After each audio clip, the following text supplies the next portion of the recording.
a controlled demolition. All right, so you believe that the buildings came down in a controlled demolition, right? Well, I don't believe it. I've looked at the evidence, you're and right, the evidence is overwhelming. All right, the evidence is overwhelming to you because you're a conspiracy nut, but no, you know, actually, all of you, aside, I ask your viewers to take... Okay. Now, in this one, I'm sure you caught the obvious part, but you probably did not catch the neuro-linguistic programming. What exactly is neuro-linguistic programming? Simply put, it's dual meaning that is speaking to the subconscious.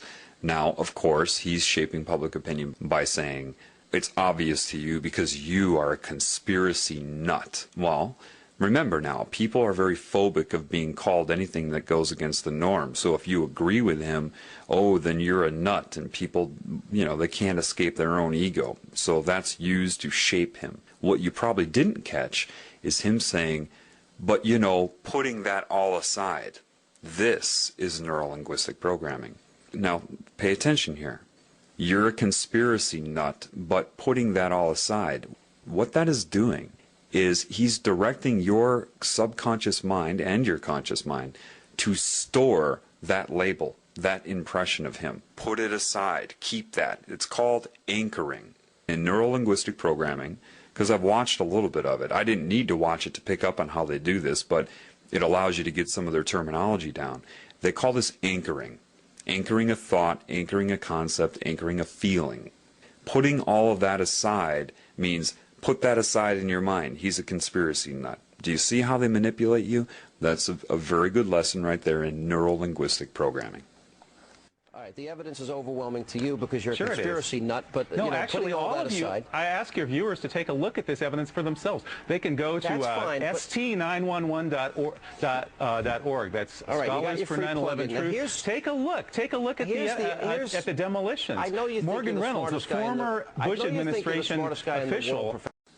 Okay, that's pretty obvious. You see how he's treating him. Very nonchalant, irritated, bored. And I know you think you're the smartest guy in the world. This is, you know, the typical you're a know-it-all type of comment. If you watch that David Icke video where he goes back on Wogan, he draws attention to the same thing where he said, whoa, that's a cheap shot, when he said, you know it all. And the response was accurate. I'm not saying a know-it-all. But people are trained to hate people who, quote, know it all. Why? Because they want you to be dumb. That's why in society you have catchphrases that go around that people use, like, you think too much, you're too deep, you know it all. These have all become derogatory terms in this new Orwellian society. Haven't you noticed that? His response is petty and childish, but he means to be this way. It does nothing, it addresses nothing. He can't think of anything to say in response to the professor, so he has to take a cheap shot like this. I know you think you're the smartest guy in the world. That should be obvious to you, that is just overdoing it, creating, manifesting an insult, just again for one reason and one reason only, to disrupt his thinking and to program your mind on how to view him. Take a look at the demolitions. I know you think Morgan Reynolds, a former Bush administration official, says that the Bush administration blew the World Trade Center to kingdom come. That's a direct quote from a member of the Bush administration itself. They blew the World Trade Center to kingdom come. The Jews were told to leave. Well, we've heard a lot of these sick, bizarre theories. Okay, so suddenly he's an anti-Semite? When did that come about? I didn't hear him say anything about the Jews. What he's doing here is he's trying to link him to anti-Semitism. That's what they want to do. Now, anybody that's really trying to speak the truth in this world has no interest in focusing on a group or even an individual. What they try to focus on is the problem in general, outside of any group or individual that may be manifesting the symptoms of the problem. But again, what he's trying to do here is, in your mind, link the professor to being part of a hate group, someone that's going to target a group or an individual and make you link the terms sick and bizarre to the professor.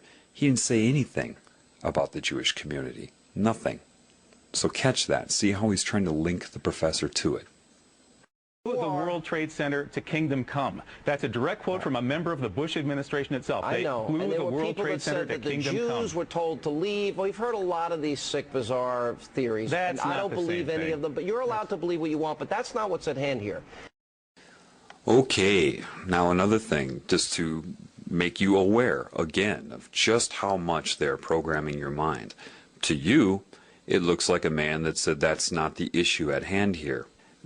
You need to start learning their language. Their language is dual meaning, which goes hand in hand with neuro-linguistic programming. The issue at hand here, what he's doing is directing the professor to look at his hand.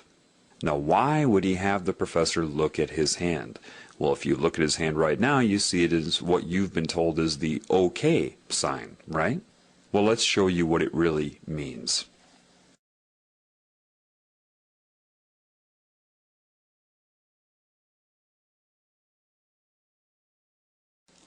The OK symbol, as you see right here, means 666.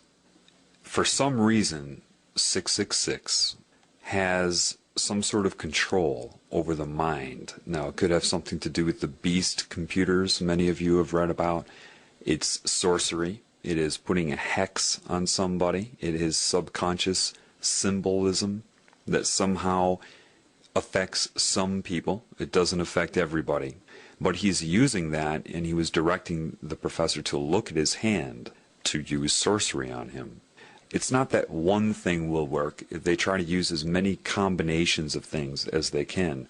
But that is a symbol, and it means 666, and that is why he told him to look at his hand, or the issue at hand here told his mind subconsciously to look at his hand. Do you see? And that is what just occurred there.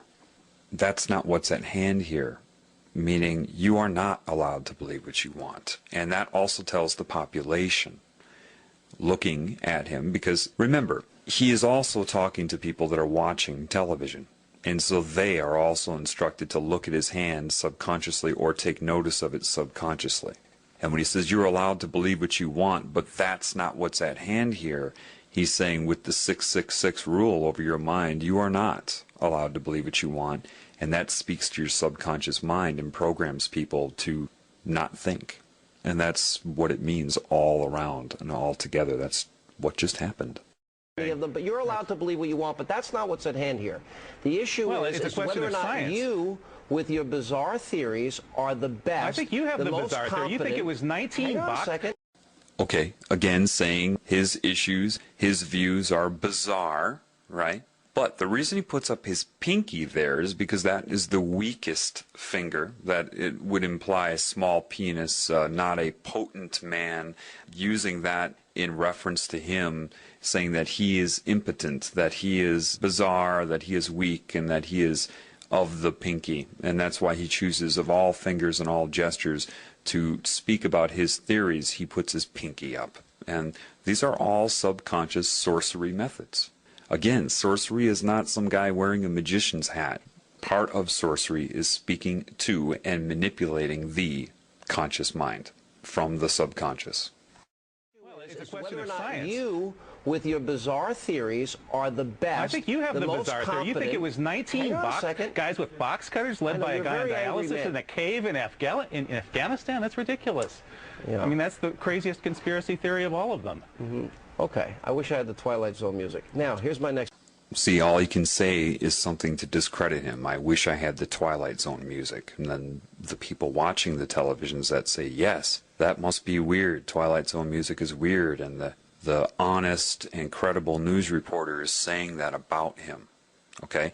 Now you see that all the neuro-linguistic programming is starting to get to the professor. He's starting to screw up his words. He's starting to screw up his concentration. He's mispronouncing. That's because there's a lot of negative energy being focused on him, interrupting his thought process. So you can see how he's starting to screw up his words, but he's still holding, with all of that working against him and being unaware of those techniques, he still holds his own, but you start to see it get to him a little bit.